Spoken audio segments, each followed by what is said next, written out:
old school Micra in today for headlight bulb. So customers brought it down and given me the new headlight bulbs. I'll show you. So as you can see, customer complaint confirmed.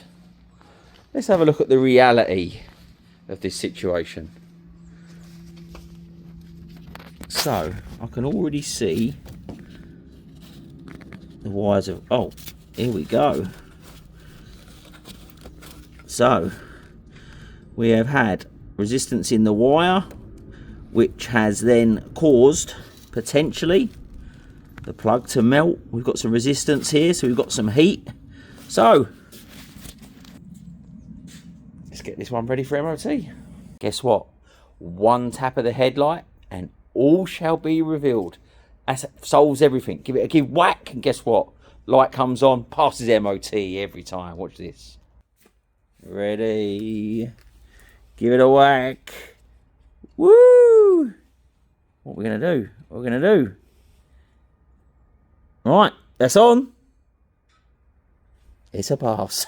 Right, on a serious note, with this Micra, obviously we can't just bang the headlight and let it go through like that. It needs to be fixed properly, just in case there is a wiring fault or a wiring fire, which is all we need.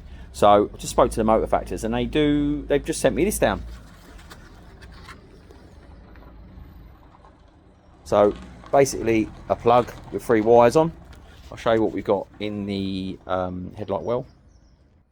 So as you can see, we can't leave that like that. I'm only mucking around. So what we are going to do, we're going to cut the wiring, and we are going to splice in the new plug and wires and make sure that is absolutely fine before we get back to the customer. So no need for the hate in the comments. So just literally sorted out the plug on the Micra. I'll just show you where we were with it. As you can see, I thought I'd give these a try. I'm a bit old school. I like the solder, the heat shrink. That's probably what I prefer to use, but I'll show you what it looked like anyway. It's a bit warm, but that was the plug. As you can see, not ideal, but I'll show you what we've done.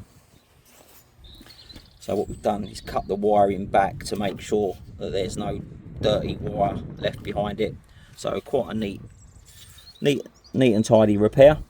As you can see on there, that's those there. I'm probably going to put some tape around it just in case we get any water or anything in it, but it should be absolutely fine.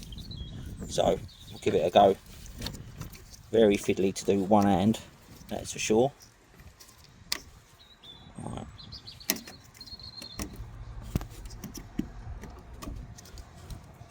Right, as you can see, paired wire and on. Let's turn the lights on. Let's see what we got. Excellent. So now we've got a working headlight. Relatively easy to do. I think that was probably what, 5, 6, 7 quid's worth of parts, and then you know, some of these things and a gas iron to try and shrink it all down. But yeah, easy to do. So you get on.